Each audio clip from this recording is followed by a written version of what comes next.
Hey there, BookTube. Noah. Everyone who reads and must converse is a channel. Thanks for coming by again. Today we're jumping into Against the Day by Thomas Pynchon. I'm going to break this up into two videos. I'm about halfway through, a little over halfway. I'm at page 557, and it's a wild ride, let me tell you. And it's so big, 1,000 pages. There's no way that I could do one video and do it justice. I'm not going to do it justice in two videos, really. You have to experience this novel for what it is.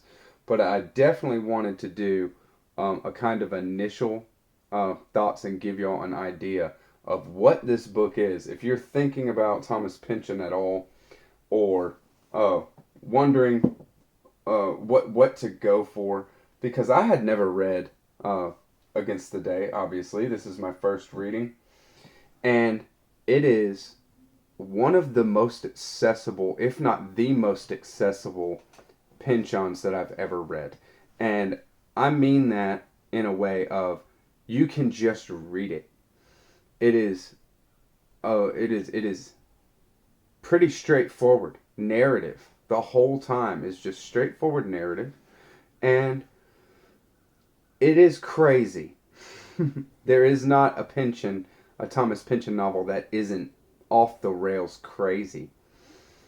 But this book is so big because you're getting like four stories. You're getting four novels, four complete novels in this. As far as what I see now, halfway through, we have a wild sci-fi story. The Chums of Chance are aeronauts.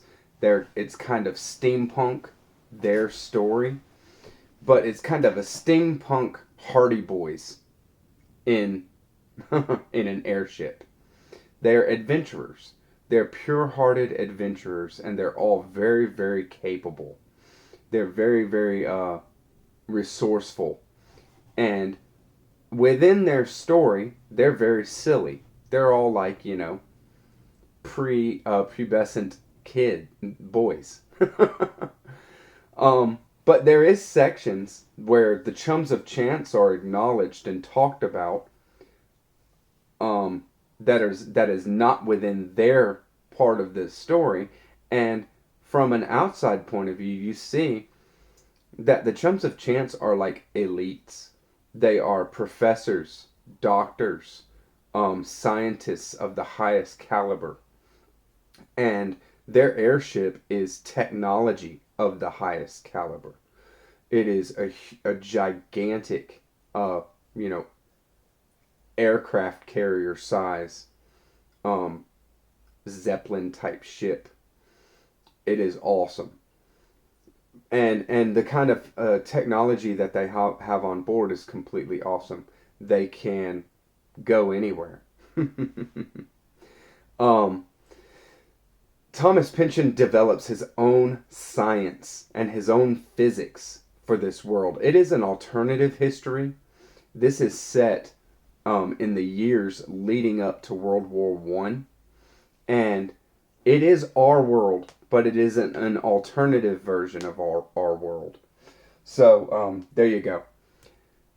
Another story that we get is a western, like a straight up western, and it is very, very well done. It is wild, and that's actually the storyline that I've gotten the most of. That the western and the Chums of Chance sci-fi is the bulk of this first half of the book here, and it is super satisfying, super interesting, and it's not done yet. There's more to be told on that story, that's for sure. But I've been along the ride with this family. Their last name is the Traverse family, and the patriarch, the dad of this family, is a dynamiter. Worked in the mines dynamiting, and they're in like Colorado, dynamiting out these mines. And there is a lot of tension between the workers and the company that is hiring these workers, and everything that ensues from that, whether it be strikes, labor unions, conspiracies to take out the company structure, all that kind of stuff. And the father of the family, Webb, is his name, Webb Traverse. He is suspected of being a leader in this kind of anarchist dynamite cell. And two hitmen come and kill him. Very, very hardcore. And his children are all over the place. It's a big family, and the children of Webb Traverse become widely dispersed in different parts of the story, in different places in the storylines that we're following. One of which is Kit. Kit is approached by our main nefarious figure. I think his name is Scarsdale Vibe. And Scarsdale Vibe is like this mogul, this technology mogul financier. And his kids are widely dispersed and everywhere. So there's like a Vibe, one of the Vibe family, almost in every single one of these stories as well, in every thread. What they're getting towards, I don't know yet, but it's very, very interesting. A third storyline that we have going on is kind of a psychic detective story. It is very strange. The main character is a guy named Lou Bastnight, and he is very, very perceptive, and he's just given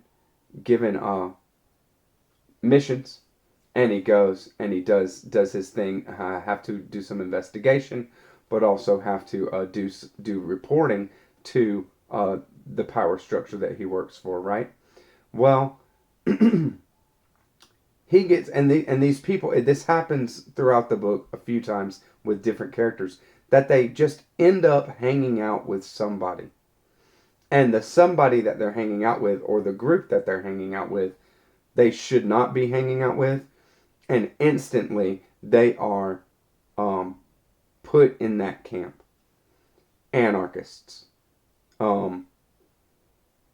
fringe interests, and then they are done. They are shunned by the mainstream hierarchy, whether that be a company, whether that be a governmental structure, or whatever. And not only does that happen over and over with different storylines, Lou Bastnight is one of them.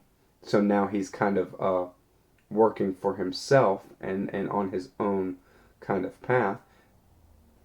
The Chums of Chance are constantly in fear of that kind of thing, of whether they question too much, and then they are going to be seen as insubordinate, or having different kinds of having the wrong kind of leanings or affinities. It's really weird, but like I said, it's all kind of building still. Right, I've only made it halfway through the book. And then the fourth story is a coming of age story. We have a young girl. Her name is Dahlia Rideout, and her dad's name is Merle Rideout. And they are independent travelers that go around making money. Merle Rideout was someone who knew a lot about photography, early photography, and making pictures for people, and that's how they made their money. And it's a skill that most people don't have, and he is seen, or at least saw himself, as a very, very like an esoteric person. And Merle, his wife left him when Dahlia was very, very young, and ran off with a magician, a traveling magician named Zombini. And Dahlia has, throughout her whole life growing up, and we followed her growing up from a young child to now 19 years old, has had a dream to go find her mother. And shouldn't be hard to find, right? Because Zombini is this kind of public figure. So now in the story where we're at, she has traveled, left her dad, Merle Rideout, and gone to New York. In New York, she's doing kinds of actress gigs and things like that. She's very pretty. And she's also very resourceful, like a gunslinger. She's really, really cool. Dahlia is. But she finds her mother and she finds the Zombinis. And then they up and go to Belgium. So now they're moving across to Europe. Well, so is the Chums of Chance. They've gone out to like the middle of Asia, somewhere maybe like Pakistan area, Afghanistan, Pakistan area, middle Asia, and they are searching for a lost city, Shambhala. And Kit has finished his studies at Yale, and he's in the pocket of Scarsdale Vibe. Scarsdale Vibe has funded his education and is keeping an eye on him. So he, with some maneuvering, gets a commission to go to Germany to further his study. And so there's threads of all these stories that are now moving over to Europe. We've already met some awesome characters in this. Tesla plays a part. Archduke friend Ferdinand plays a part, of course, right? What a caricature that is. And too many to be named, really. But it is a wild story. So I hope I gave you enough to like kind of get your to like kind of wet your whistle on it, because I do recommend reading this book, maybe even as a first Thomas Pynchon novel, because it is that easy of a read.